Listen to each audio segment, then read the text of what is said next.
So, Paul, so your truck's still in evidence, is that right? Yes, they still have it 2.5 years later.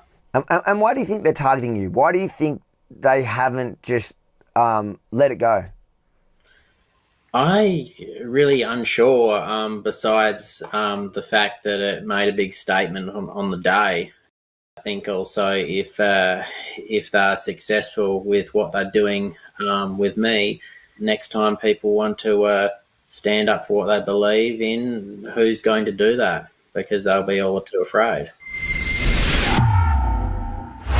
On the 12th of February 2022, almost 2.5 years ago, we witnessed police escorting a truck to the stage area of the convoy to Canberra, who were in the capital to protest the ongoing COVID insanity, when police suddenly turned on the truck, smashing the windows and later arresting the driver, Paul. Paul was locked up for 2 days, released on bail, facing 6 charges, including 2 counts of driving at police and furious reckless driving. It sounds like a joke, but if he's found guilty on all counts, Paul faces up to 40 years in jail. His hearing is finally scheduled for a 2-week trial in the ACT Supreme Court, commencing on the 24th of this month. Paul and his brother Michael join me now. Guys, thanks for coming on. It's insane that 2.5 years later, you're facing such serious charges and prison time for essentially what sounds like traffic offences. Firstly, how are you holding up? It's definitely been a very difficult and long journey.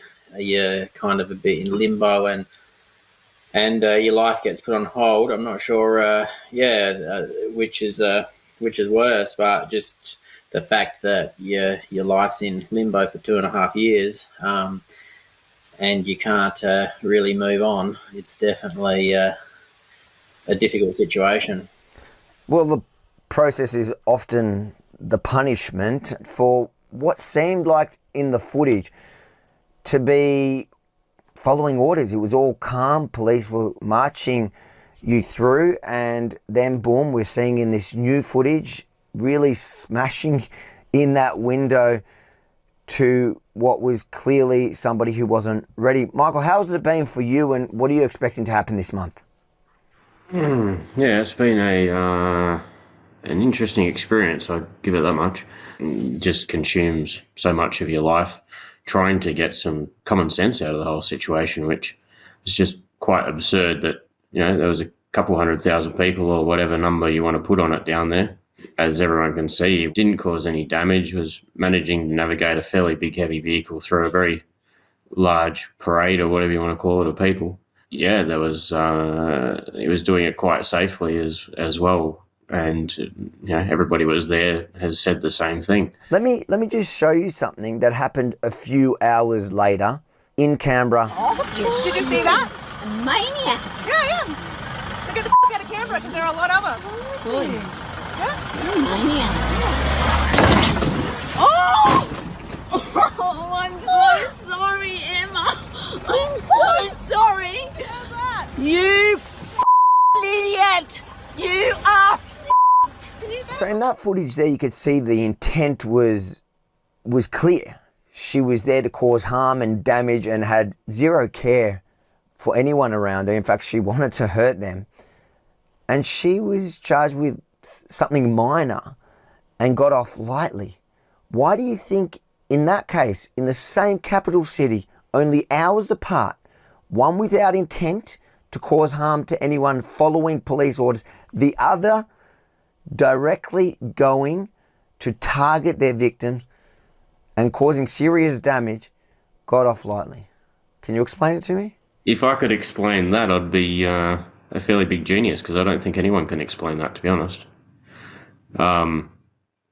It's just obviously 2 rules, clearly, for 2 different groups of people. And yeah, they get targeted. There was a couple of other people arrested, but the police were generally trying to antagonise the crowd and cause irritation. And yeah, so who knows? But on the other hand, that other person was trying to cause grief to people for no good reason. Well, I understand later she was then mocking it even further, laughing how she got a new car, raising money through her OnlyFans account. Paul, that must hurt to watch that, to see someone who's clearly out there to cause harm, to break the law, and then to get off essentially scot-free, mocking everyone, laughing at her victims, saying how she managed to raise the new funds for a brand new car through her OnlyFans, whilst you almost lost your truck. You've that's a good point, actually. I mean, that's essentially, she profited from essentially a criminal act, if you want to put it that way. He's arguably didn't even commit a criminal act of any sort, and yet he's had his $200,000 truck confiscated for almost 2.5 years. They've tried to sell it on him. They're trying to never return it. Like, the confiscation is to seize it to the state, is what they're trying to do. Or else they've just done it so that to hamstring him, because they know that he's on a pension and that was his only asset.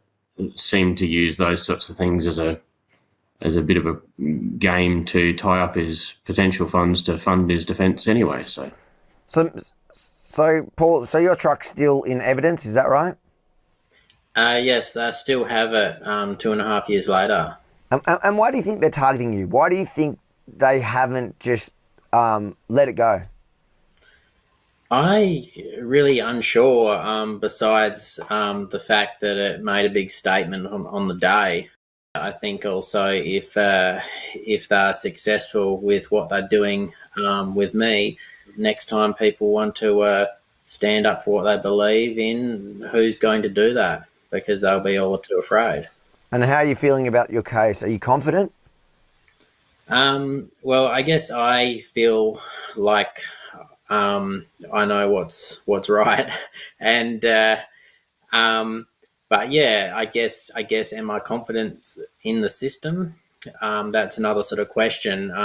With what I've seen over the past 2.5 years, it's very questionable.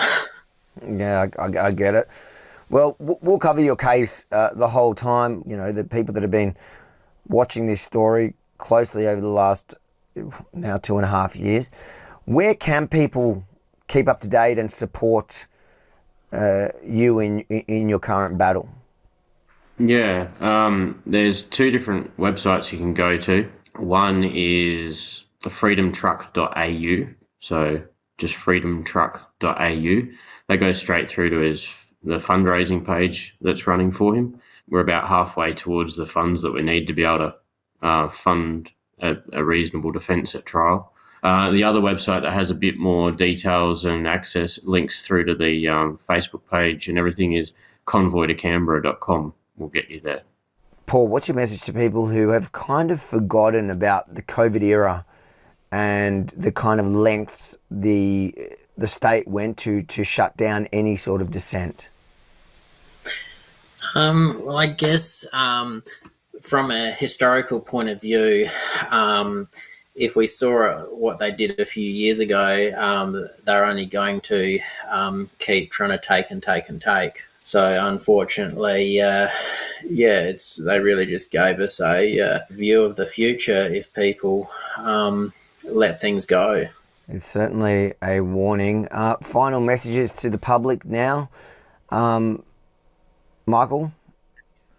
Yeah, just like to thank everyone, obviously, for their support, and please keep sharing amongst your friends and colleagues and circle of influence. Unfortunately, he's sort of I think about the last person that's one of the last people still being targeted from that whole event. As we know, a massive number of people from all walks of life in Australia went there. Unfortunately, only a couple of people got targeted over it, and he's one of the unfortunate ones that's still going through the rigours of trying to get some common sense and hopefully some freedom back. Thank you for standing up back then, and sorry for what you're going through now, and I promise you that we at Rebel, we will follow your story through all the way to the end. Thanks for your time tonight, and good luck on the 24th. If you think it's important for the world to know what's still happening in the name of health, make sure to like, comment, but most importantly, share it far and wide, because the mainstream media has gone radio silent, and maybe you, just like me, we've moved on, because for us, the crazy days where they were doing this for our health, to protect us from ourselves, well, they're long gone. But for Michael and Paul, They've been living this nightmare for 2.5 years. So it's up to you guys to let the world know what's still happening.